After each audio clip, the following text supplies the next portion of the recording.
Hello guys, ഇന്നത്തെ video മോറോ ആർക്കിൻ്റെ part 2 കുറിച്ചാണ്. Part 1 കാണാത്തവർ ഡിസ്ക്രിപ്ഷൻ ബോക്സിൽ ലിങ്ക് കൊടുത്തേക്കാം. അപ്പോൾ നമുക്ക് സ്റ്റോറിയിലേക്ക് പോകാം. ലാസ്റ്റ് നമ്മൾ പറഞ്ഞത് ഗോക്കുവും വെജിറ്റയും മോറോയെ പിടിക്കാൻ സഹായിക്കാമെന്ന് പറയുന്നു. അതിനുശേഷം ഗാലക്റ്റിക് കിങ് ഗാലക്റ്റിക് പാട്രോൾ ഫോഴ്സിലെ മെമ്പേഴ്സായി ഗോക്കുവിനെയും വെജിറ്റയെയും നിയമിക്കുന്നു. ഗാലക്റ്റിക് കിങ് പറയും, മോറോയെ പിടിക്കുന്നത് വരെ നിങ്ങൾക്ക് ഈ പൊസിഷനിൽ നിൽക്കാം. ഇത് ടെമ്പററി ആയിട്ടുള്ള പൊസിഷനാണ്. മോറോയെ പിടിച്ചതിന് ശേഷം നിങ്ങൾക്ക് നിങ്ങളുടെ പ്ലാനറ്റിലേക്ക് പോകാമെന്നും പറയുന്നു. അങ്ങനെ ഗോക്കുവും വെജിറ്റയും അവരുടെ ബാഡ്ജ് വാങ്ങി അടുത്ത അഡ്വഞ്ചറിന് റെഡിയായിരിക്കും. ഈ സമയത്താണ് മിയറസിന് ഒരു മിഷൻ വരുന്നത്. മക്കാറാനി സിബ്ലിൻസ് എന്ന ആൾക്കാർ പ്ലാനറ്റ് ജുങ്കാലയിൽ എന്തോ പ്രശ്നം നടക്കുന്നതായി അറിയുന്നു. അങ്ങനെ മിയറസ് മിഷന് പോകാൻ നിൽക്കുന്ന സമയത്ത് ഗോക്കുവും വെജിറ്റയും ഞങ്ങളും വരാമെന്ന് പറഞ്ഞ് ഇവരുടെ കൂടെ പോകുന്നു. കൂടെ ജാക്കോയും ഉണ്ട്. അങ്ങനെ ആ പ്ലാനറ്റ് കാണിക്കുന്നു. മക്കാനി ബ്രദേഴ്സ് പ്ലാനറ്റിൽ ബ്ലൂ ആറും എന്നൊരു ഫ്യൂവൽ ട്രെയിനിൽ കടത്തിക്കൊണ്ട് പോകുന്നു. ഇത് ഗോക്കുവും ടീമും കാണുന്നു. ഇത് കണ്ടയുടൻ മിയറസ് ഇവരുമായിട്ട് ഫൈറ്റ് ചെയ്യുന്നു. അപ്പോഴാണ് വെജിറ്റ മിയറസിന്റെ മുഴുവൻ പവറും കാണുന്നത്. മിയറസിന് പറക്കാൻ കഴിയും. ഈ ഗാലക്റ്റിക് പാട്രോൾ ഫോഴ്സിലെ മെമ്പേഴ്സിന് കാലിൽ ഒരു ജെറ്റ് പാക്ക് പോലെയുള്ള വസ്തു വെച്ച് പറക്കാൻ സാധിക്കും. കൂടാതെ മിയറസിന്റെ സ്പീഡും ചിന്തിക്കുന്നതും ഇന്റലിജൻസും ഒക്കെ കണ്ട് വെജിറ്റ ഷോക്കാവുന്നു. ഈ സമയത്ത് വെജിറ്റയ്ക്ക് മനസ്സിലാകും, ഇതുകൊണ്ടായിരിക്കാം മിയറസിന് ഗാലക്റ്റിക് പാട്രോൾ ഫോഴ്സിലെ നമ്പർ 1 എന്ന് പറയുന്നത്. അങ്ങനെ ഈ ഫൈറ്റിൽ ഗോക്കുവിന്റെ ഹെൽപ്പ് മൂലം മക്രാനി ബ്രദേഴ്സിനെ മിയറസ് പിടിക്കുന്നു. ഈവൻ ഗോക്കു ഹെൽപ്പ് ചെയ്തില്ലെങ്കിലും മിയറസിന് ഇവരെ ഒറ്റയ്ക്ക് പിടിക്കാവുന്ന സാധിക്കും.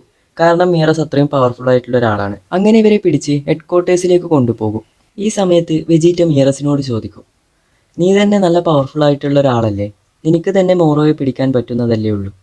മോറോ പറയും, ഞാൻ ഗാലക്റ്റിക് പാട്രോൾ ഫോഴ്സിലെ നമ്പർ 1 ആണെങ്കിലും മോറോയെ പിടിക്കാനുള്ളത്ര പവർ എൻ്റെ അടുക്കയില്ല. ഈ സമയത്ത് മോറോ എവിടെയാണെന്നുള്ളത് ഗോക്കുവും ടീമിനും വിവരം കിട്ടുന്നു. ഈ സമയം ഗോക്കു മോറോയുടെ കീ എനർജി സെൻസ് ചെയ്യാൻ ശ്രമിക്കുന്നു. ഇതേ സമയം മോറോ ഗോക്കുവിനെ തിരിച്ചും സെൻസ് ചെയ്യുന്നു.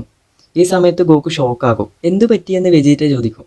ഗോക്കു പറയും, അവൻ്റെ കീ വളരെ കൂടുതലാണ്, ഞാൻ ഇതുവരെ ഇങ്ങനെ സെൻസ് ചെയ്തിട്ടില്ല. അവൻ്റെ കീ എനർജിയിൽ കോടിക്കണക്കിന് ആൾക്കാർ കരയുന്ന ശബ്ദം കേട്ടു. മിയറസ് പറയും, ഇതാണ് മോറോയുടെ പവർ. മോറോയ്ക്ക് മറ്റുള്ളവരുടെ ലൈഫ് എനർജി അബ്സോർബ് ചെയ്ത് അവൻ്റെ എനർജിയായി കൺവേർട്ട് ചെയ്യാൻ കഴിയും. കൂടാതെ കോടിക്കണക്കിന് പേരെയും ഒരുപാട് പ്ലാനറ്റും മോറോ നശിപ്പിച്ചത് കൊണ്ടാണ് അവൻ്റെ കീ ഇങ്ങനെയുള്ളത്. ഗോക്കു പറയും, മോറോ ഇപ്പോൾ ന്യൂനാമെക്കിലുള്ള സ്ഥലത്തേക്കാണ് പോകുന്നത്. ന്യൂനാമെക് പ്ലാനറ്റ് എന്നത് നാമക്കൻസിൻ്റെ ഗ്രഹം നശിച്ച സമയത്ത് ഗോക്കു മറ്റൊരു പ്ലാനറ്റിലേക്ക് ഈ നാമക്കൻസിനെ മാറ്റിയിരുന്നു. ഇവരുടെ കയ്യിൽ ഡ്രാഗൺ ബോൾസ് ഉണ്ട്. ഗോക്കു പറയും, ചിലപ്പോൾ മോറോ ഡ്രാഗൺ ബോൾസിൻ്റെ കാര്യം മനസ്സിലാക്കി അത് എടുക്കാൻ വേണ്ടിയാകാം അവിടത്തേക്ക് പോകുന്നത്.